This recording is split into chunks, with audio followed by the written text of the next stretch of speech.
Well, hello again, and welcome again to another podcast, Down to Earth but Heavenly Minded. I'm your host, Irv Risch. I tell you, I've been working with two computers last week, and I tell you, I get twice as much done. I actually have them going in two different rooms, so I got to walk back and forth. So in reality, I kill two birds with one stone. I get twice as much done, and I get plenty of exercise walking back and forth. And I think my wife will eventually love that. She said this morning, I'm going to wear the carpet out, though.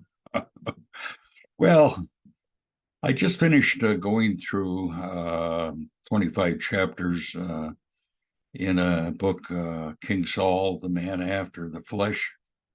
And I'm getting ready to start another project. And this project's going to be on the book of Job. And it's also by Samuel Ridout. And in the book of Job, Samuel starts out with a long introduction. I'm working on the introduction right now. This is my introduction, but he has an introduction to the book. I just have an introduction to the series that I'm doing.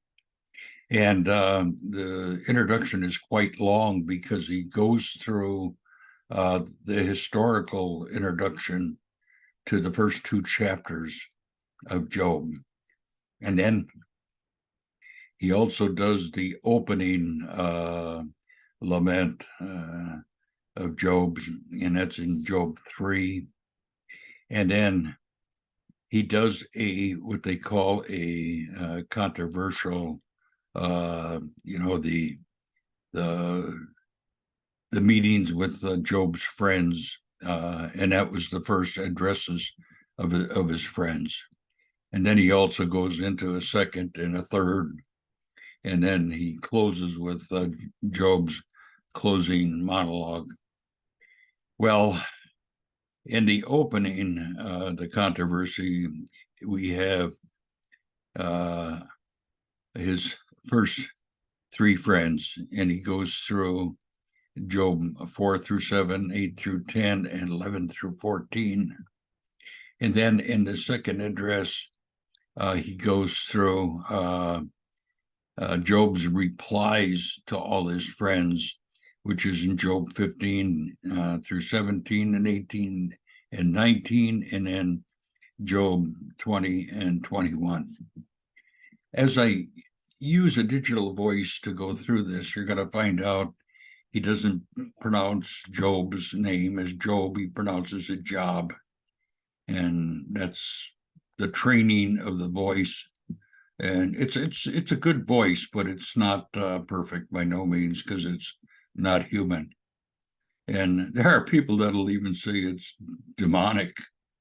Well, I don't go that far. It's just a tool as far as I'm concerned. And then when we get to the third address of his friends, we really have Job's reply to two of them in Job 22 through 24 and 25 through 26. And then in Job's monologue, he has the testimony of one of his friends in Job 32 and 37 through 37. And then the end of the Lord, which is, I'm sorry, I missed one. It was Jehovah's testimony from creation. The Lord uses creation as his testimony in Job 25 through 26. And then, in Job 38 through 42, verse 6. I had that wrong there. And then the end of the Lord is Job 42, verse 7 to 17. And that kind of ends all the papers on the book of Job. So we got a lot to cover. And so with that said, I'm going to kind of get going right away here. And I hope you enjoy some of these audiobooks that I put out here. I try to put them together the best I can. And like I say, not everything is perfect, but I do the best I can. So with that said, I'm just going to end this recording. I'm going to stop sharing here, and then I can end this podcast here. Bye for now.